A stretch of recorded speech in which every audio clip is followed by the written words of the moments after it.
So today we're working on a balance pose. We're going to do Warrior 3. Balance poses are fantastic because they promote overall strength and conditioning, but they also help correct dysfunctional movements. We strive to have symmetry in our training, so symmetry in strength, range of motion, and muscle recruitment.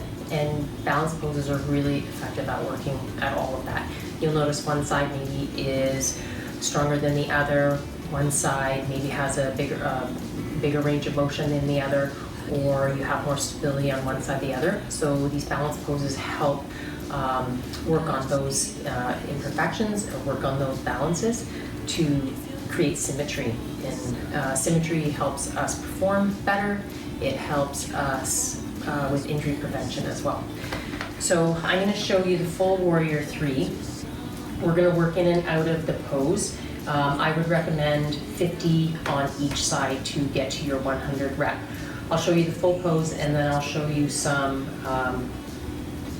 increments that you can build on if the full pose is perhaps too much. So standing nice and tall, shoulders back, chin up, slightly back. Remember, ears over the shoulders, shoulders over the hips, hips over the ankles. Belly button to the spine to engage the core, to create that rigidity. We're going to take a comfortable step in, forward, and then lift our back foot up until we find that balance. And then it's going to be a hip hinge forward until hopefully we get flat back. Being very mindful that the hips need to stay level. At any point, if your hips start to twist, then you've gone too far or you lack the strength to keep them stable. So you only want to go as far as you can keep those hips level and parallel to the floor. So again, it's a hip hinge forward, a little micro bend in the knee until hopefully you get to flat back. You're going to reach back with the toes and forward with the arms, and then straighten the leg,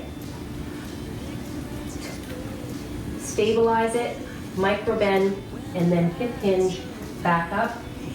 You can touch the toe for balance if you need to regain your balance. If not, you can just keep the toe up, and then you go right back in to the second rep. So hip hinge, micro knee in the bend, stretch forward, out with the toe, forward with the fingertips, hold, micro bend the knee, hip hinge, back up, and third rep.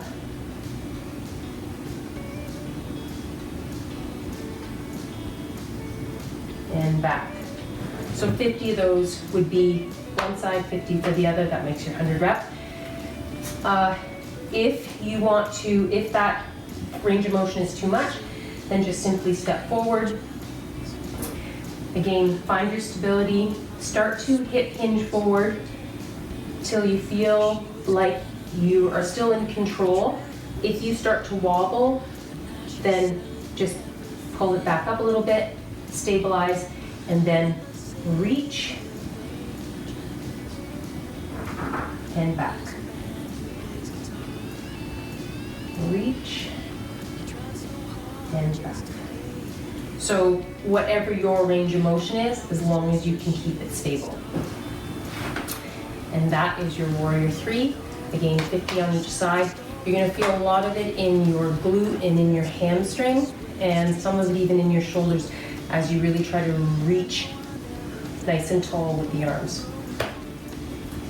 Good luck.